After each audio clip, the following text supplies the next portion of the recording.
Okay, so this is the second lecture on complex analysis. We're going to talk about limits and derivatives and continuity, and then a little bit about mapping.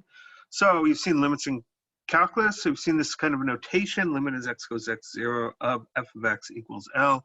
We are pretty much almost the same thing in complex analysis, but we are in 2 dimensions. So we have to be a little bit careful about that. So z goes to z0 of f of z equals w0. That means in particular that when we're looking at z goes to z0, right? There are lots of different ways to approach that point. And we usually use z and w for domain and range rather than x and y from calculus. And limits are used in complex analysis to define continuity derivatives. Fortunately for us, almost all the algebra is the same, so almost all the calculus rules about continuity and derivatives carry over, so you don't have to go through them again. You can just sort of assume that all the derivative rules work, except everything would be with respect to z instead of respect to x. So here's the formal definition of limit as z goes to 0 of f of z equals w0. For all z in the domain of f, for all epsilon greater than 0, there exists a delta greater than 0, so that 0 less than z minus z0 less than delta implies f of z minus w0, the modulus of that is less than epsilon. So what does that actually mean? It means that here's our domain, and here's our range.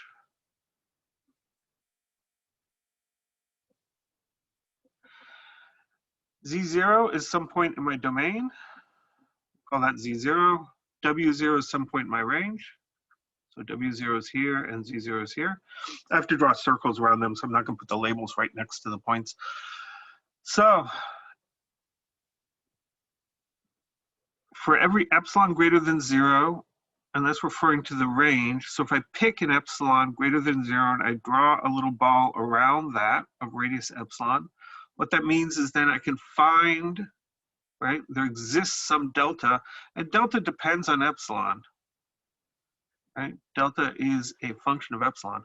You can find some delta so that if I find a little, I can find a small circle around z0 of radius delta, so that if I pick anything that's in the domain, right, and so suppose the domain of a function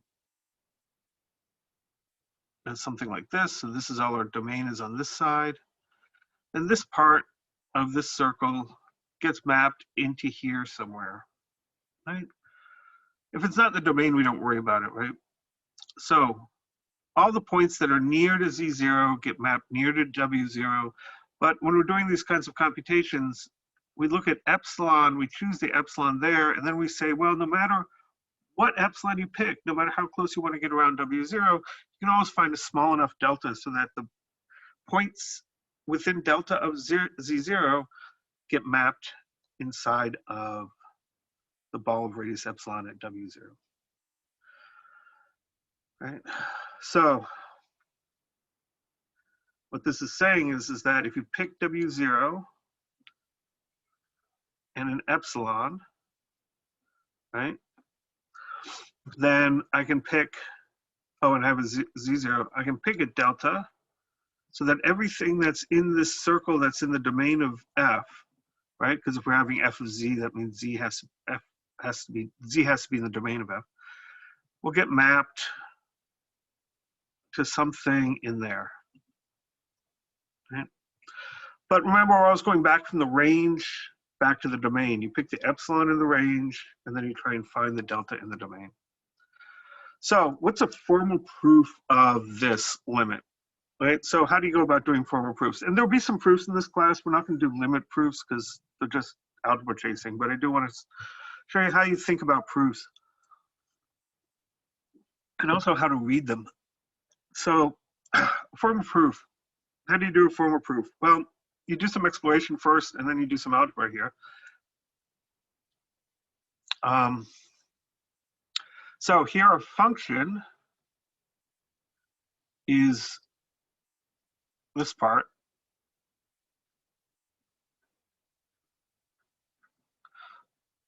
And just as a check,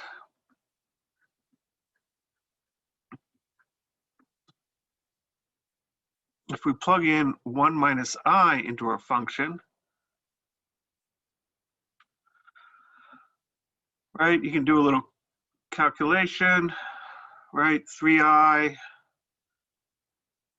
and then 3I, so if I distribute the 3I, I get a 3I times 1, and that's a 3I. If you multiply the 3I times the minus I, you get minus 3I squared, which is a plus 3. Oh, and that's a plus 1. And so this is 4 plus 3I. So we know that this point, 1 plus I, in fact, is mapped to that point by the function. And so we'd expect that everything that is close to 1 plus I should get carried to something close to 4 plus 3I. So what's the picture that we want to draw?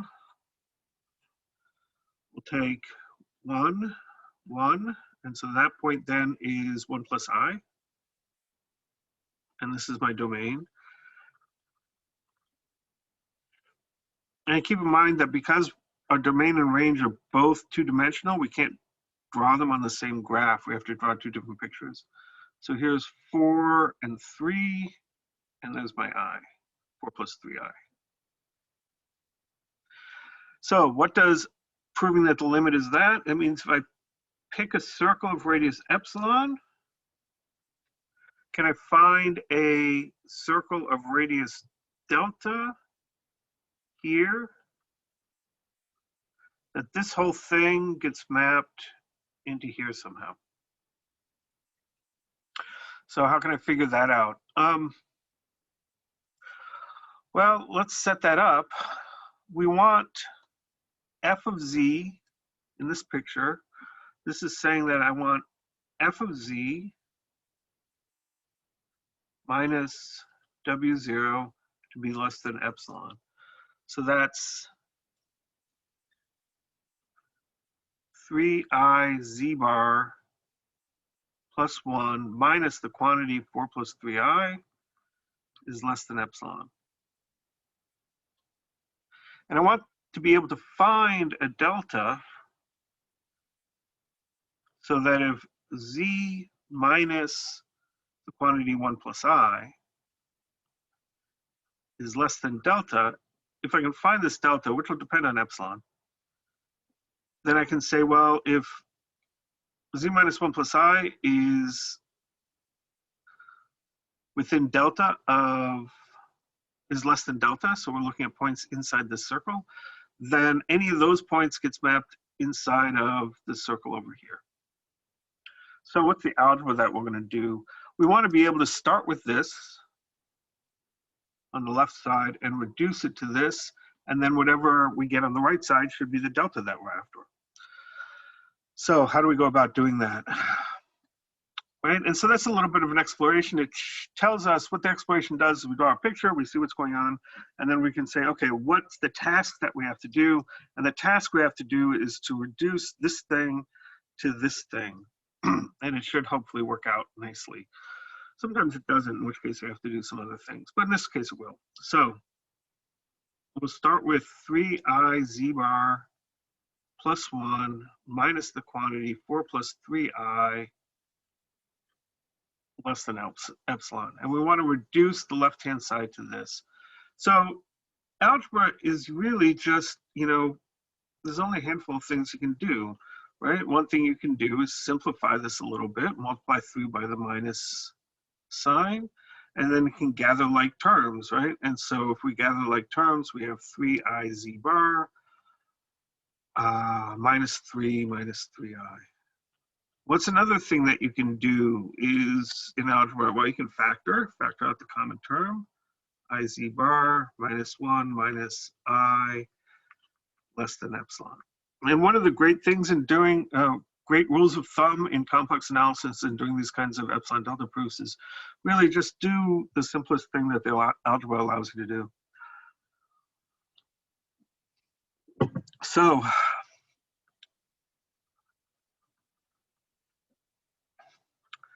one thing that we have noted in the past about modulus is that the modulus of the product is equal to the product of the moduluses. So I can make this modulus of 3 times modulus of I z bar minus 1 minus I is less than epsilon.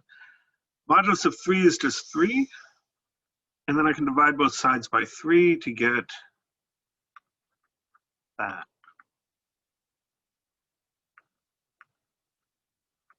Great. Okay. Another thing we know about moduluses is that the modulus of a number and its complex conjugate is in fact the same. So iz bar minus 1 minus I, what's the complex conjugate of that? Well, you throw a minus sign on the i's and the z becomes just a z bar.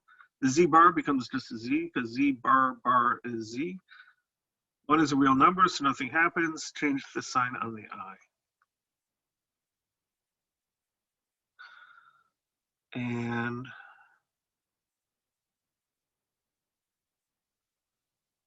great. So now we have minus iz minus 1 plus I is less than epsilon of 3 because the modulus of this thing, let's see, in parentheses, modulus of that is equal to the modulus of that because we just took the bar of everything. Great, what can you do there? That looks a little bit tricky, but keep in mind that you can actually factor things out. Minus 1 equals I squared. And sometimes it's a little hard to see that I is a factor because it disappears into a sign.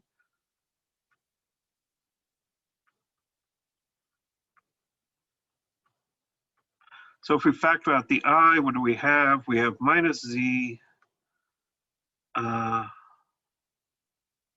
I plus 1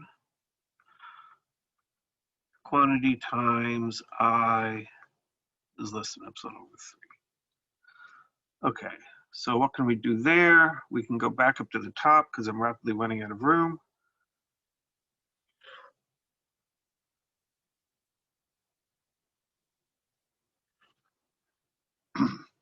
And we've got I, absolute value of I, modulus of I, times modulus of minus z plus 1 plus I.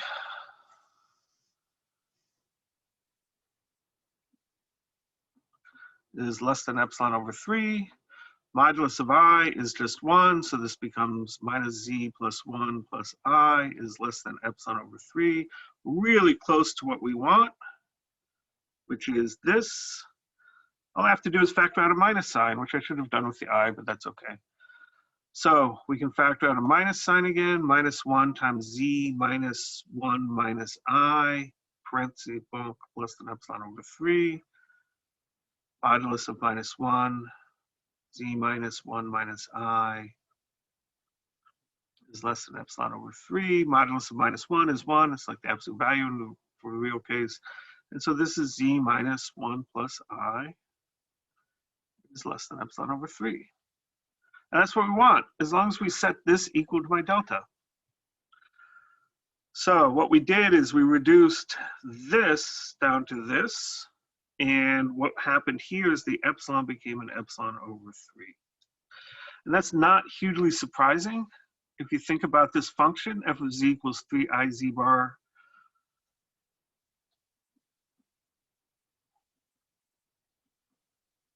z bar plus 1. I'm going to call this quote unquote the slope because it looks like a slope, right? It's something times z bar. But what does slope do? Slope magnifies things, right? It's a multiplier. If you think about the traditional view of slope, right? If I take a line of slope 3 and I take a delta x, right? You get a delta y, and the delta y is 3 times your delta x, right? So if your function's got a slope of 3, what should it do? It should take circles here and make them 3 times as big over here, which means if I've got a circle of radius epsilon over here, how big of a circle do I want back here? Well, a circle of radius epsilon over 3. So when we look at it that way, right, after you've done the algebra and you go back and you look at your exploration, you can see why it kind of makes sense. The magnitude of the slope is 3, so multiply radius by 3 to go from here to here, so delta should be epsilon over 3. Okay, so we like that. Great, so here's a proof that you might see in a calculus, in a complex algebra book to how to prove that. And it starts with this mysterious thing. They say, given epsilon over 3, set delta to be equal to this. And then one thing you often get is why on earth would you set delta equal to that? Well, that's because they did all this stuff first. And they figured out that, you know, delta should be epsilon over 3. And then they use the fact that modulus of minus 1 equals 1, and modulus of z equals modulus of z bar, and you can chase through it, right? But here we're now going from the domain is less than delta to get to the range is less than epsilon, right? And so what do? Place the delta with an epsilon over 3. Since modulus of minus 1 equals I, we can multiply this here, multiply by minus I, and that's not going to change the modulus here. So the minus I can get multiplied in, right? And then a step of simplification. Modulus of z equals modulus of z bar, gets that. Multiply the 3 over to the other side and do a little simplification, and it works out. So often the formal proof of the epsilons and delta kind of proofs are tricky, but it's really because they started here and worked back, but when you write the proof, you start here and work down. So that's a way to think about epsilon delta proofs whenever you see them. Try to do some kind of picture exploration and figure out why they set delta equals epsilon 3 at the beginning. And then that can help make a lot of sense, because often these proofs just look like a big chain of algebra. Okay, so that's limits. Continuity and derivatives. So a complex function is continuous at z0 if this, and that's just the same as it was in calculus. It's continuous on its domain, means it's continuous at every point in its domain. So we'll have f of z equals z over z bar. What's the domain of this function? What's its range?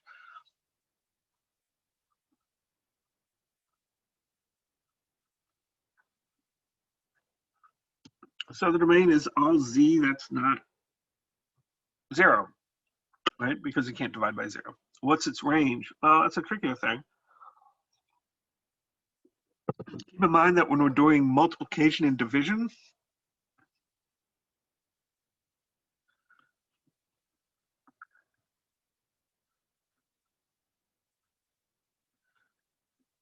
oh, I can't spell, easier in polar coordinates, right? So what we'll do then is we'll say z equals r e to the I theta, with r not equal to 0 because the domain is not 0.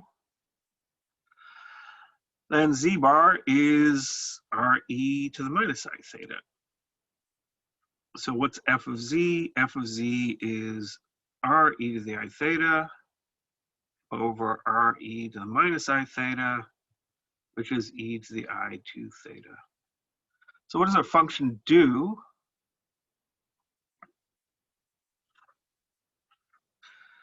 If I pick a point in the plane, and this is its radius r, and this is its angle theta, where does it take it to? Well, it takes it to e to the I2 theta, which is a point on the unit circle with twice the angle. So that's what the function does. So the range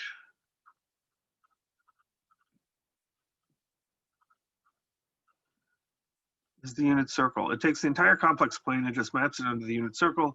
You pick a point, you double its angle, and you find that point on the unit circle, and that's what this function does. So why is this continuous? Well, continuity means basically that the limit exists. So continuity, this will be a day of bad spelling. Limit as z goes to z0 of f of z equals f of z0. So if you want to be continuous at a point, if we call z0 equal to r0 e to the I theta 0, this becomes limit as z goes to r0 e to the I theta 0 of f of z. And f of z is, as we noted above, e to the I2 theta, where z is r e to the I theta. This e to the I2 theta.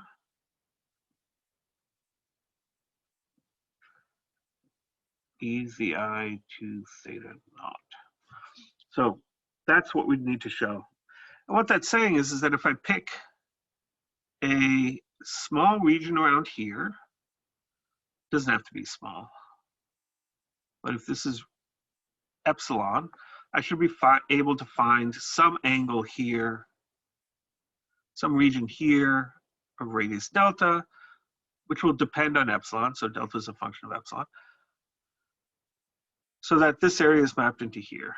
But, you know, that's actually not too hard to see, right? If epsilon, the circle, encompasses an angular sector like this, right? If we call that phi, what does this function do? It doubles angles. So if I take a region of angular width phi over 2, so I define delta so that the circle of radius delta has an angular width of phi over 2, then the image of that circle over here will have an angular width of angle phi, and it will be all along the unit circle, and so everything will work out. And that's an argument that justifies continuity, continuous, right? We found how delta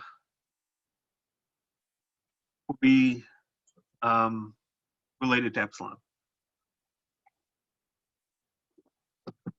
Writing up the formal proof would involve grinding through some algebra. I'm not going to actually do that because all we asked for here is sketch an argument showing that this is continuous. And so there's a difference here in the homework problems. When I say sketch an argument, I want some kind of thing like this. We actually can say this is the relationship between delta and epsilon.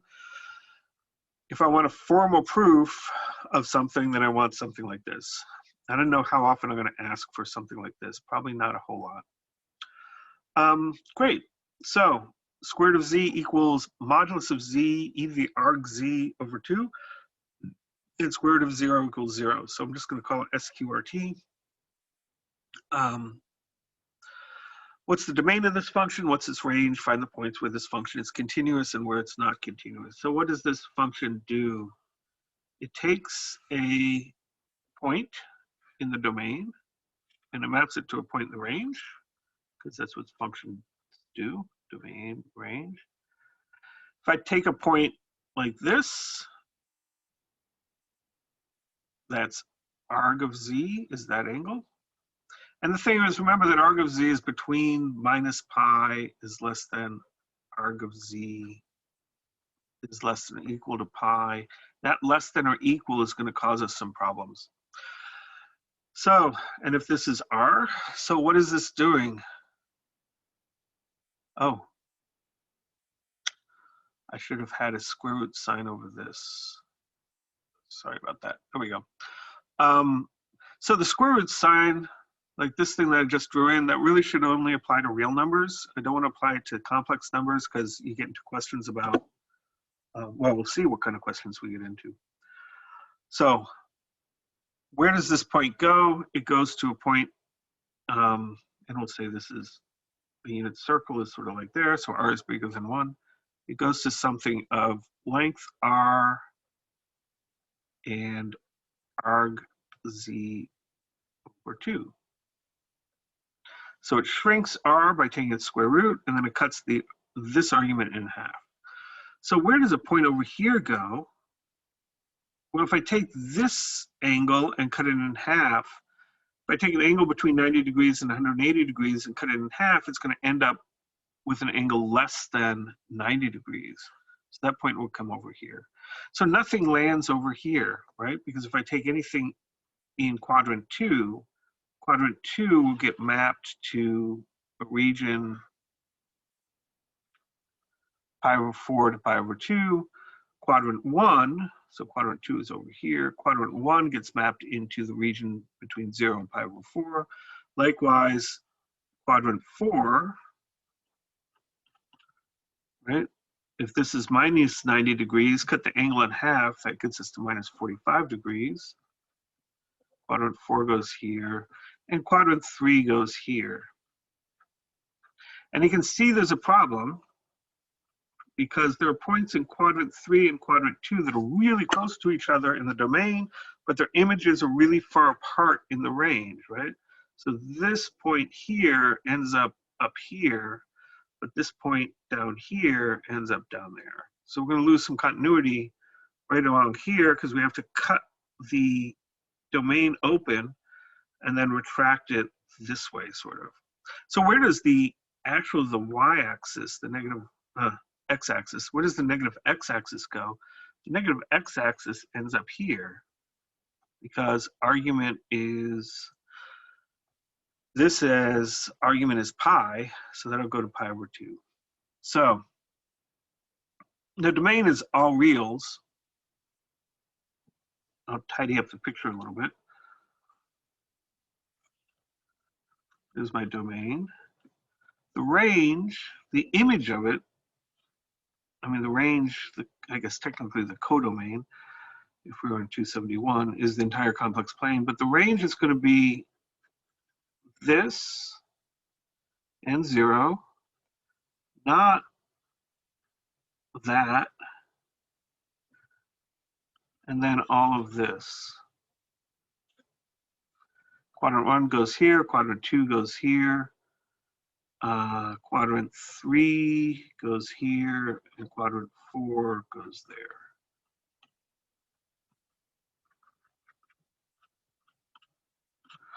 Right, so it slices the domain here and then retracts it towards the x-axis. So note that this set, the range, is neither open nor closed. That's because this is in the range, but that's not. So it includes some of its boundary, but not all of its boundary. Why is this not continuous? Well, if I pick a point here in the, well, pair of points, one on the negative y-axis, its image is up there. If I pick a small epsilon around that and ask, well, can I find a small delta so that everything inside of this circle here, everything inside of this ends up in this? And the answer is no, because this part will always end up down here. So this goes down here. This part on the top goes up there. So it's not continuous, right? No matter what epsilon I pick, I can never get a delta over the domain so that everything inside the delta goes inside of this epsilon, because part of the stuff inside the delta is going to end up down in the second half. So it's not continuous along the y-axis, negative y-axis, but it's continuous everywhere else. So almost all the limit laws you know from calculus will carry over. One thing to keep in mind is that if you want to evaluate continuous functions, just plug in the number. What kind of functions are continuous? Polynomials, trig functions, inverse trig functions, as long as you're careful about the definition, exponential functions, logarithms, as long as you're careful about the definition. So any kind of inverse function, right, like logarithms and inverse trig functions, you have to be a little bit careful about where it's continuous. Polynomials, exponential trig functions, those are all going to be continuous. inverse polynomials, so things like square root, again, like we just saw, you have to be careful about their definition, and they won't be continuous everywhere. So limits at infinity in complex analysis are different from limits at infinity in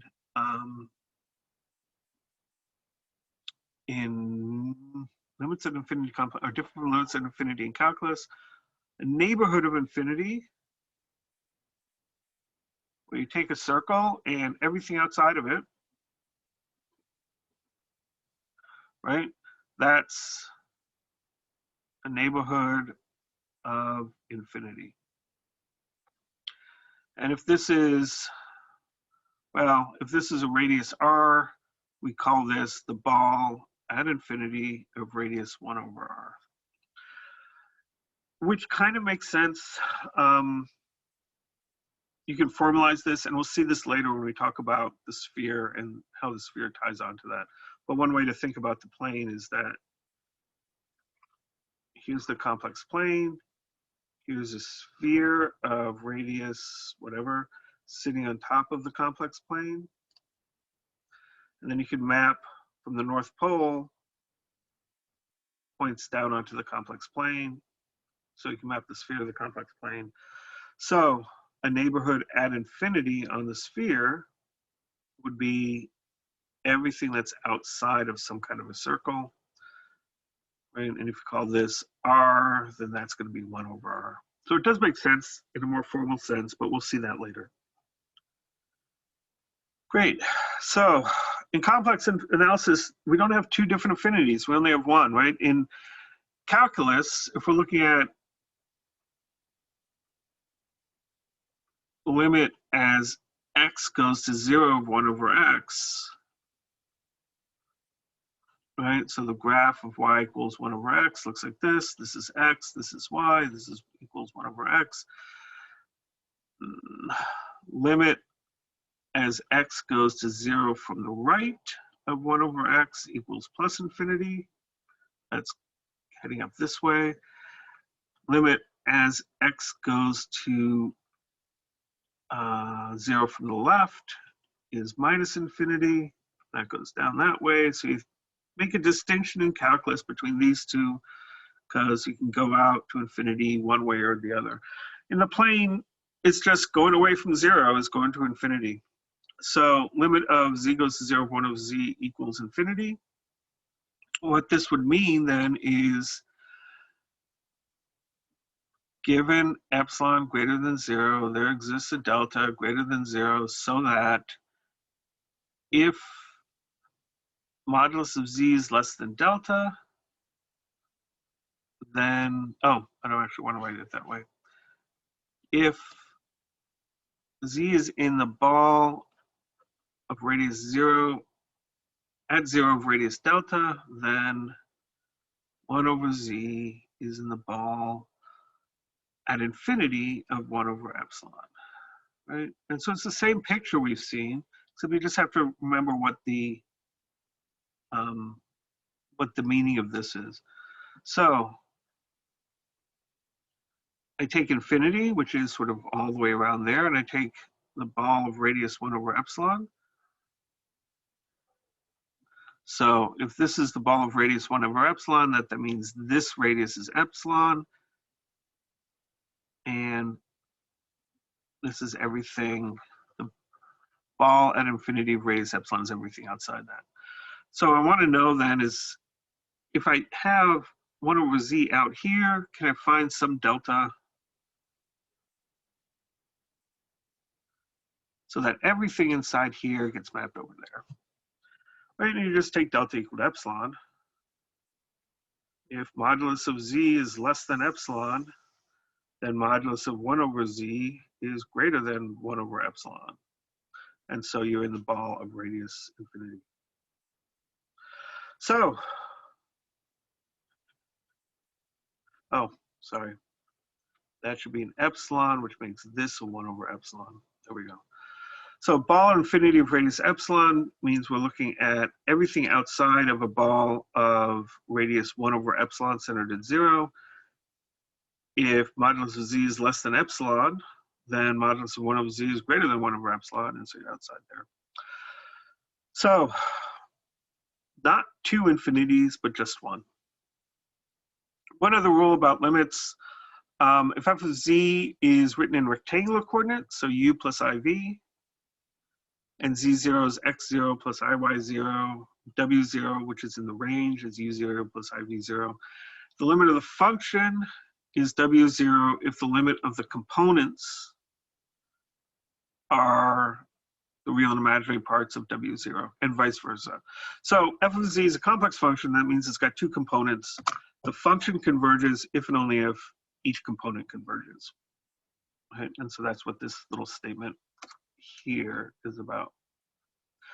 Finally, okay, so we've talked about limits. You can define derivatives. Derivatives are defined like this. This is one definition of it.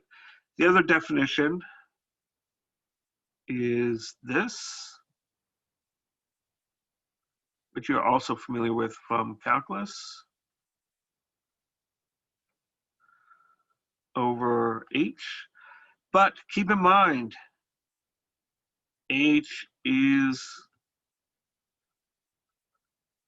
a complex number, right? It's not a real number. It has an argument. So all the algebraic rules, product rule, quotient rule, chain rule, all the usual derivative rules carry over, but there are some sharp differences. So f of z equals z bar. What is the derivative of that, and where is it defined? I have that written down here somewhere. So f of z equals z bar. What's the domain of this function? All z, or, right? And this symbol means the complex plane, or all complex numbers. So it's defined, it's actually continuous everywhere, but where is it differentiable? So to show that something's differentiable, right? The idea is that we are, where did my notes go on this?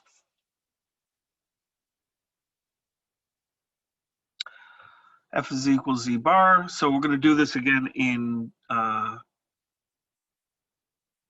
exponential notation.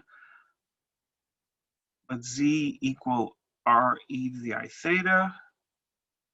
Then f of z is r e to the minus I theta.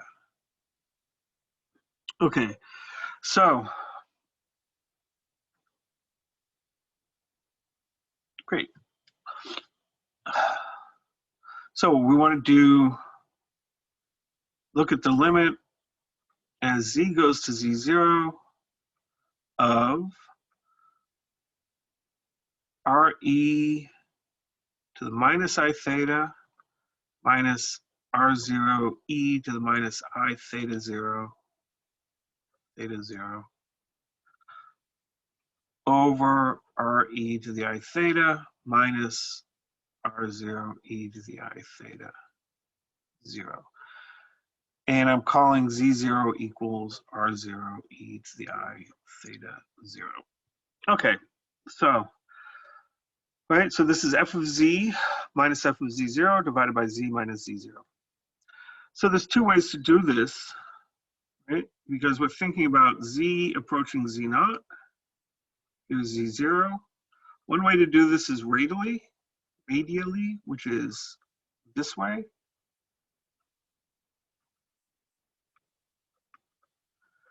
And that means that we're keeping, radially is theta equals theta naught. So all my z's have theta equal to theta naught, which is this angle. This is r equals r naught, and so that's another way to approach it. And you saw this when you're doing multivariable, right? For a limit to exist, the limit has to exist no matter how you approach the point. So if we go radially,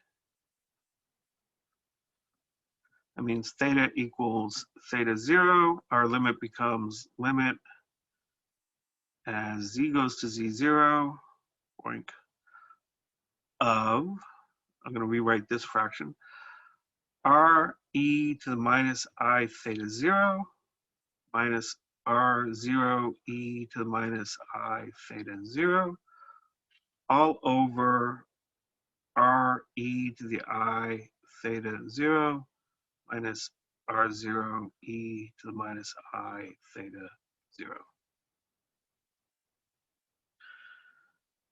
Great, and so that is all the e to the minus I thetas cancel out, r e to the minus I theta. No, they don't. The r minus r0 cancels out, and this becomes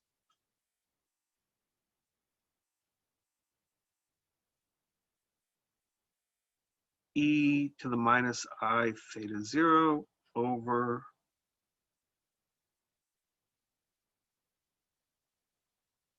oh, that should be a plus. That's why I was confused. E to the I theta 0, which equals e to the minus 2I theta 0, right? So you can factor out an e to the minus I theta 0 to the top and an e to the I theta 0 to the bottom, and then you're left with r minus r0 times r minus r0, and those cancel out, and that just leaves you with this. So if we go radially, this is our limit. If we go, I don't know, along the circle, r equals r0. So that means we set r equal to r0. That means we're having z's approach this point along the circle. We get limit as z goes to z0. We're going to rewrite this again. We're replacing all the r's by r0s. We get r0 e to the minus I theta minus r0 e to the minus I theta 0 over r0 e to the I theta minus r0 e to the minus I theta 0. And so what do we get? That's a plus. I know I keep putting a minus sign there. All the r0s cancel out, right? And we get e to the minus I theta minus e to the minus I theta 0 over e to the I theta minus e to the I theta 0. So as theta goes to theta 0, what happens to this? It becomes 0 over 0, right?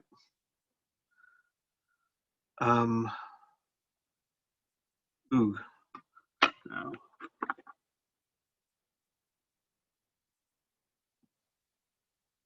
Let me check my notes here. Where did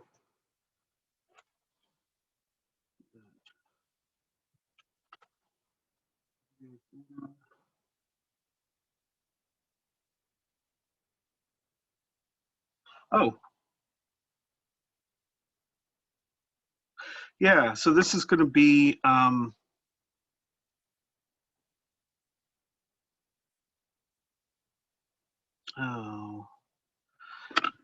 hang on one sec. I'm going to pause my screen while I figure out what I'm doing. Okay, figured out my issue. Going to do a little side calculation here. E to the minus I theta minus e to the minus I theta 0 is 1 over e to the I theta. That's the numerator over here, by the way, is what I'm calculating. Minus 1 over e to the I theta 0. And if you put that over a common denominator, it becomes e to the I theta 0 minus e to the I theta over e to the I theta times e to the I theta 0. So this fraction has a denominator of 1 over e to the I theta minus e to the I theta 0.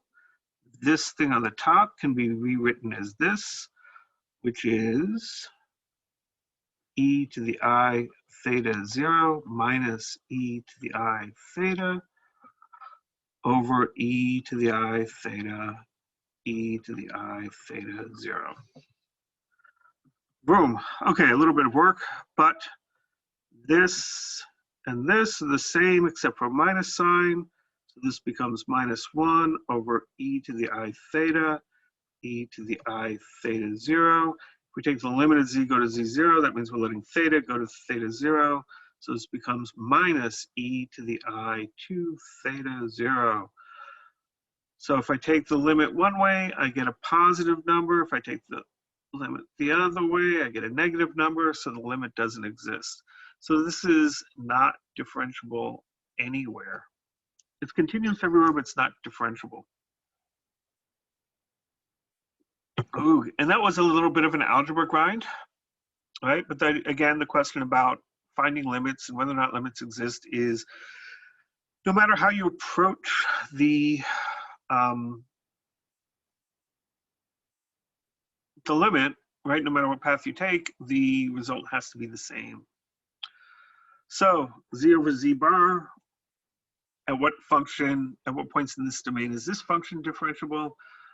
We did this above, actually, f of z over z bar, way up here.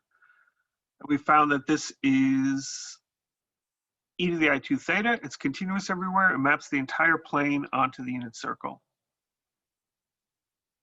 So scrolling back down,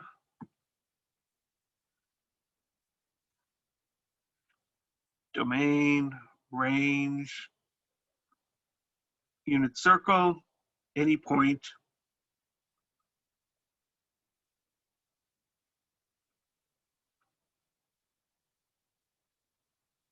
Oh, e to the I theta 0. Let's rewrite that so it's actually competent.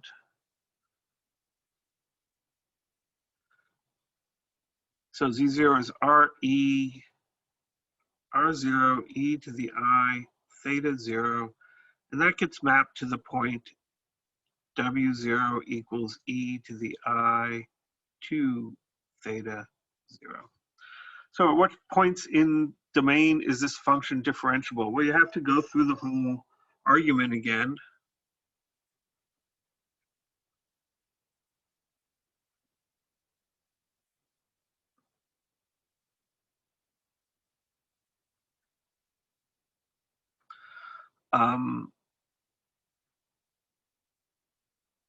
Which means that if we're looking at Z0, there's two ways to approach Z0. One is radially, one is angularly, and you get different answers, which isn't too surprising.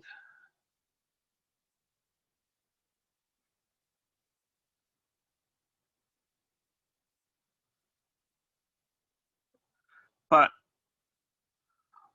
what's the intuitive feature of derivatives that breaks down here is, as we mentioned above, a derivative is a slope, at least in calculus. Derivative is a multiplier.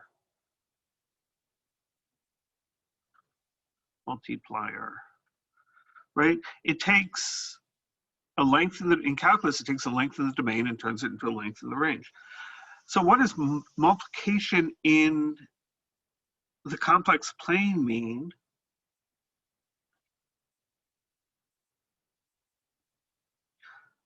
So if we multiply by r e to the I theta times z, what does that do? That becomes r times the modulus of z times e to the I theta plus the argument of z. So multiplication does two things. One, it multiplies the length of the vector, the modulus z, by whatever r is. If r is bigger than 1, it stretches it out. If r is less than 1, it contracts it. And then it adds an angle to this, right? It adds theta to whatever the argument of z is. So what that means is if I pick a point z and I multiply it by r e to the I theta, I should get another point, if this is the modulus of z, and this is the argument of z, we should get another point where the modulus of our new point is modulus of z times r, and the new angle is arg of z plus theta. So what does that do to a small ball around that point? Well, it's just going to stretch everything out, and shift it up this way. So we get a small ball over here. So multiplication by a complex number cannot collapse a dimension, right? We took the entire complex plane and we mapped it onto a one-dimensional thing. But if a derivative is multiplication, if it's multiplication by something that in one dimension just rescales things, in two dimensions what it does is it rescales the circle here by making it bigger or smaller depending on r, and then it moves it and you get another circle. But what it can't do is collapse the circle down to collapse a two-dimensional thing down to a one-dimensional thing. So we want to think about derivatives as multiplication. We want to keep in mind that multiplication for complex numbers maintains the dimensions. It takes circles into other circles, basically. And so we want to be a little bit careful about some of these functions. How can you tell if a function's not differentiable? Well, if it loses a dimension, it's not differentiable. And also, if it needs z bar to be defined, it probably isn't going to be differentiable above. So f of z equals square root of z as defined in the example above. Where is this differentiable? It'll be differentiable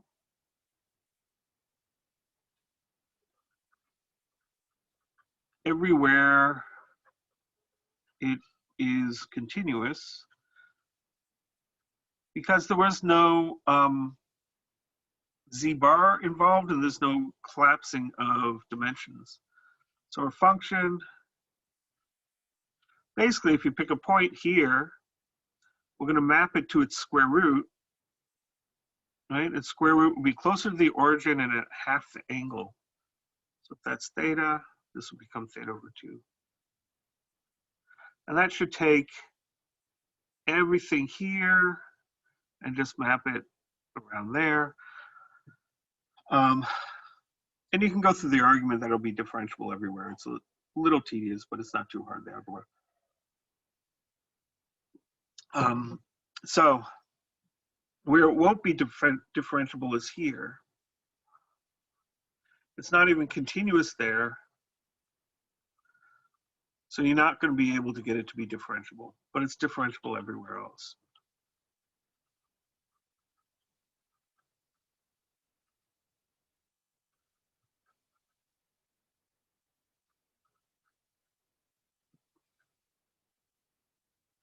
So another thing to keep in mind,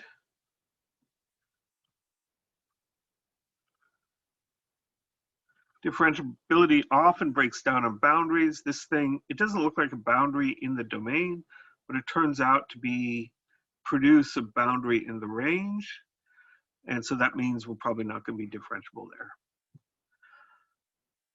Oh, okay, so mapping. How do we construct the graph of a complex function? Right, and so we've seen lots of pictures there, but I put graph in quotes because we can't get a graph like we do in calculus.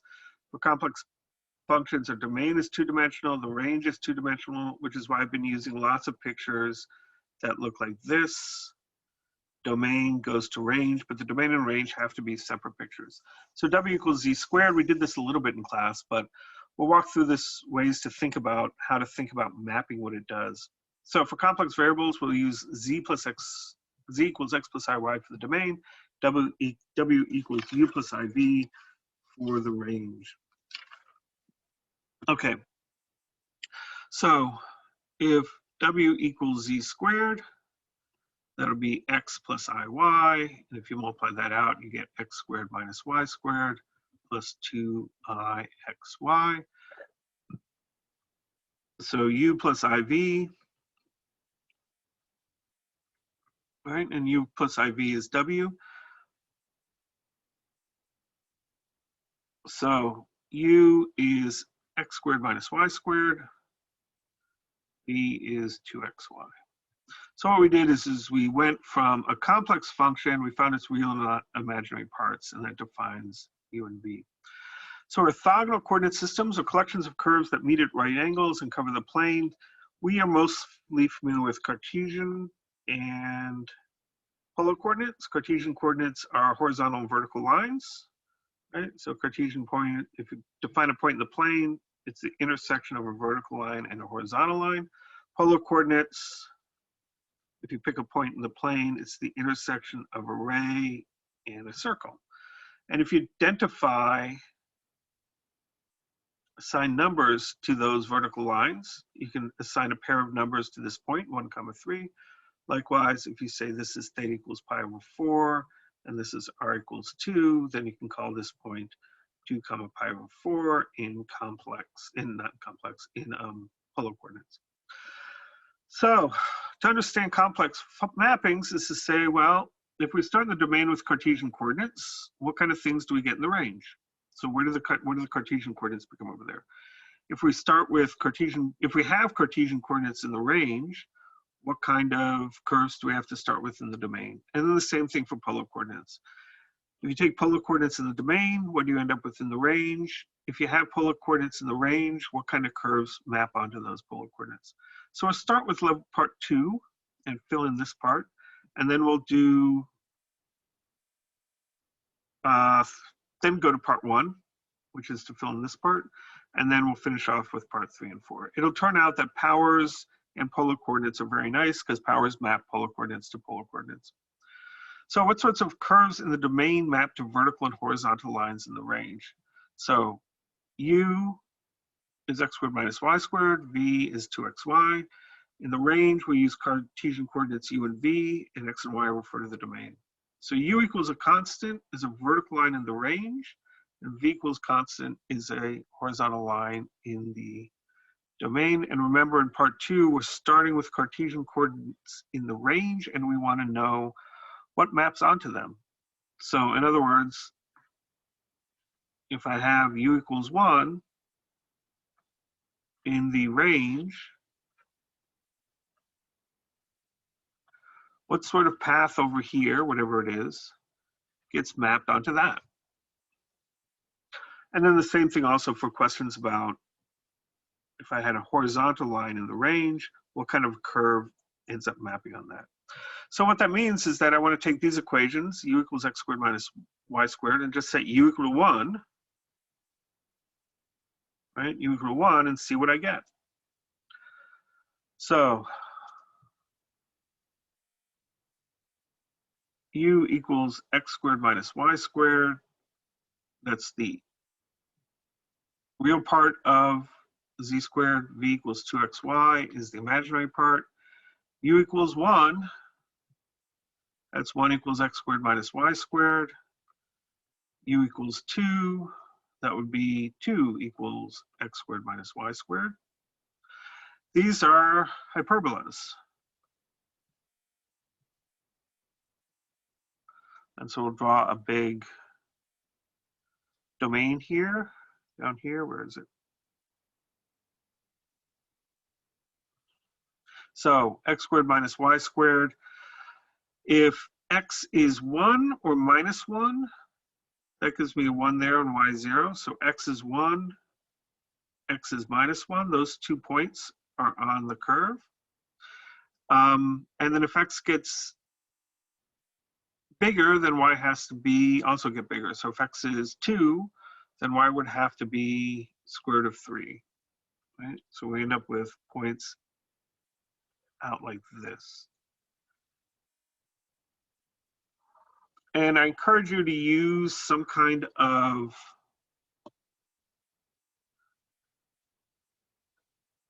computer, GeoGebra. God, I cannot spell today. GeoGebra. To visualize some of these things, it's a little bit, I'm not expecting everybody to know just offhand what all these graphs look like, but you can easily graph them on GeoGebra, which is a free app online, or if you know Maple or other computer graphing calculator type things, you can get things to graph. So what about this one? Well, when x is square root of 2, right, y will be 0. So square root of 2, but also minus square root of 2. And that gives me another curve.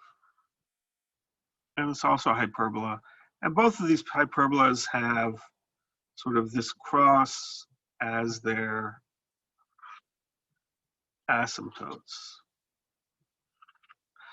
So here's a region in between, and this region in between.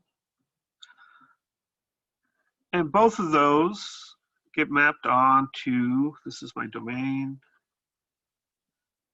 x-axis, y-axis, this is my range, u-axis, v-axis.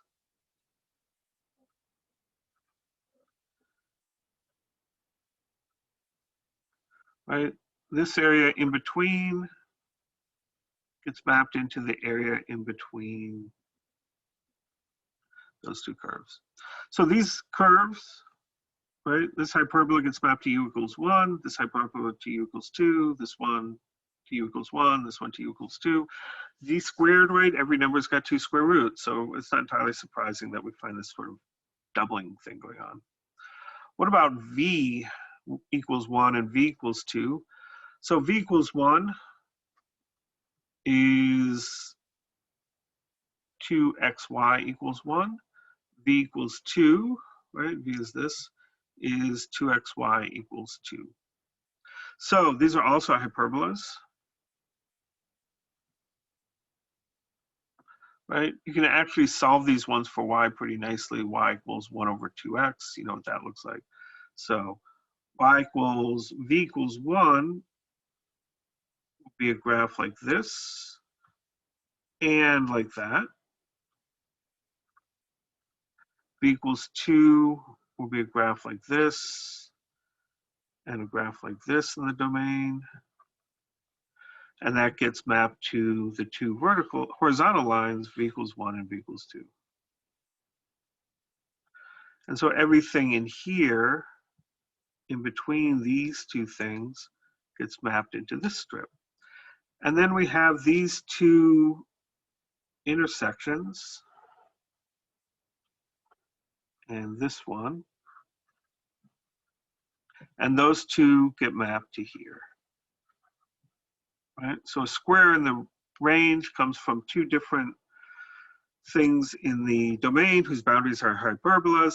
These are 180 degrees apart, right? Because what does squaring do? It doubles angles. So if I get two things that are 180 degrees apart, then their images will be in the same place.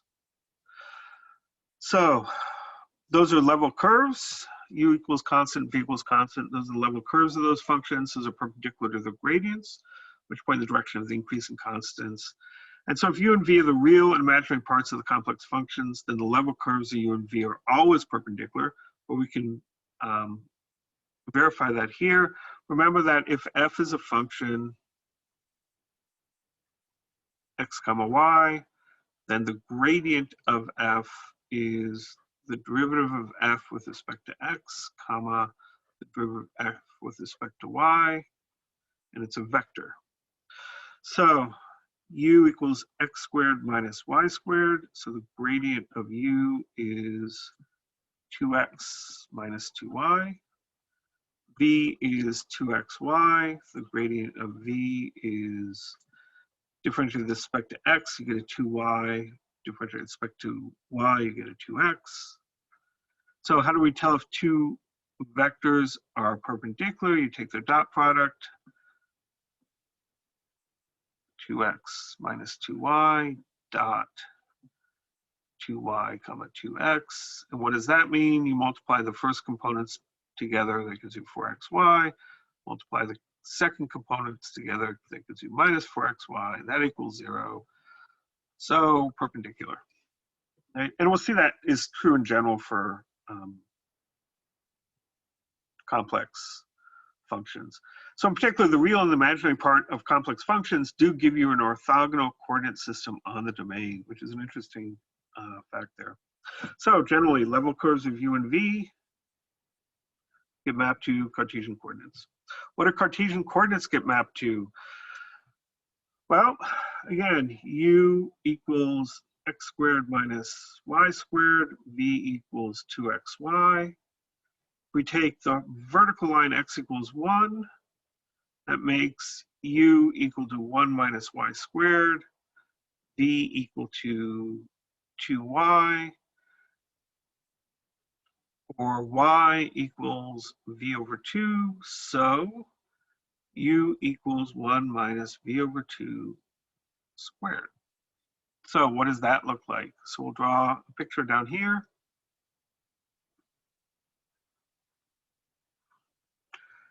Here's x equals 1. Where does that go into the range? X, y.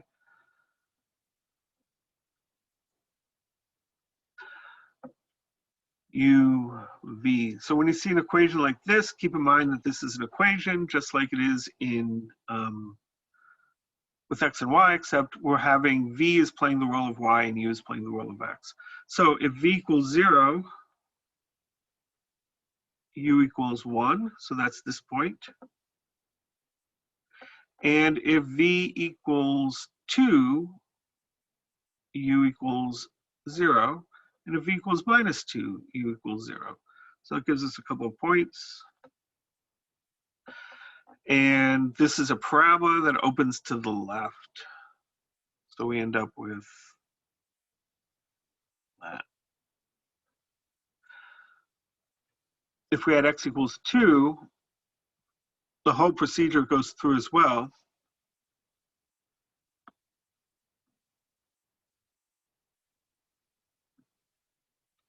Solving this for v and plugging it in will give you 4 minus v over 4 squared.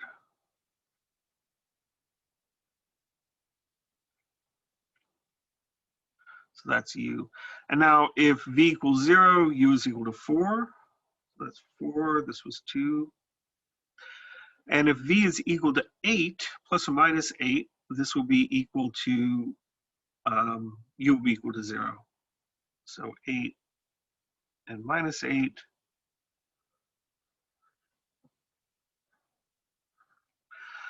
So x equals 2 goes to this. X equals 1 goes to this. The region in between goes to that. The same kind of argument for, say, y equals 1, that would give me u equals x squared minus 1, v equals 2x. Exactly the same argument goes through to show that we're going to get parabolas that open to the right.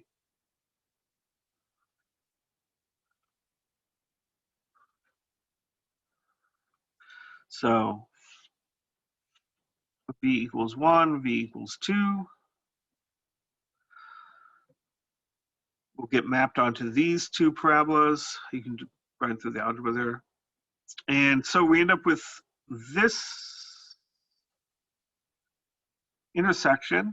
We end up with two intersections here. So what's going on there? Why are there two intersections there? Right, we get parabolas, right? But why does one region of the domain give us two regions in the range? Well, this point here is 1 plus I. 1 plus I squared is, in fact, 2I. So this point goes to that point. And so this region actually goes to this region. Well, where is this coming from? Well, we do know that if I have one region in the range that gets mapped to something, in one region in the domain that gets mapped to something in the range, there should be another one symmetric to the origin that gets mapped to the exact same thing. And so if I put in x equals minus 1 and x equals minus 2, y equals minus 1 and y equals minus 2, that should go to the same complex of things over here. And that means that this area also gets mapped to here. So what's this one? Well, that's these two. They get mapped down here. And keep in mind, these are 180 degrees separate. So they'll get mapped to the same place. This is 90 degrees separate from that. So when I multiply this under z squared, these two regions should end up being separated by 180 degrees. So this one goes up here, but this one comes down to this one down here. And so that's why we ended up with two regions here, even though we're trying to just map one. So Cartesian coordinates give us parabolas.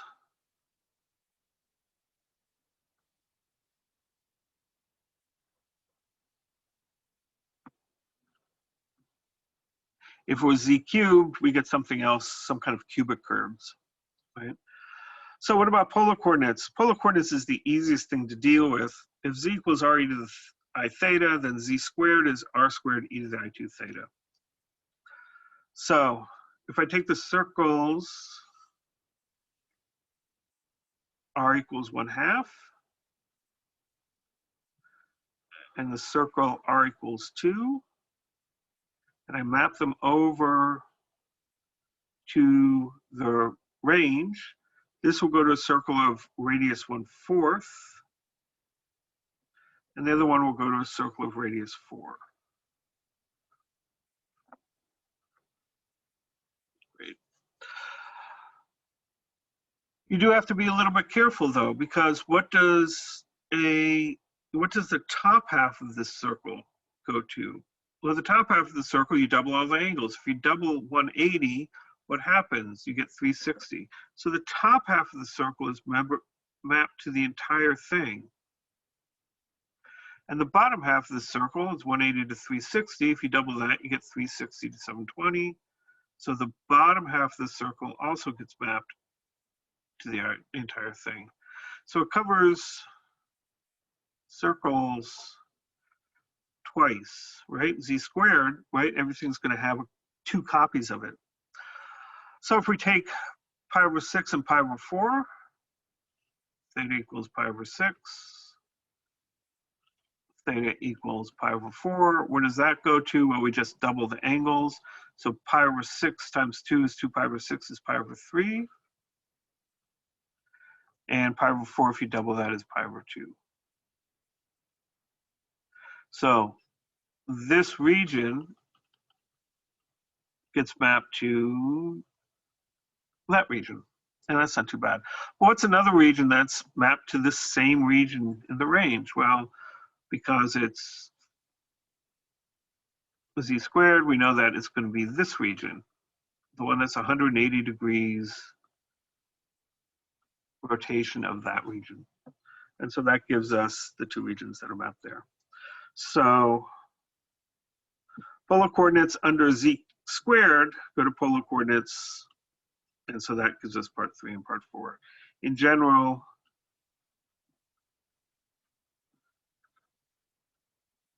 powers are multiplication.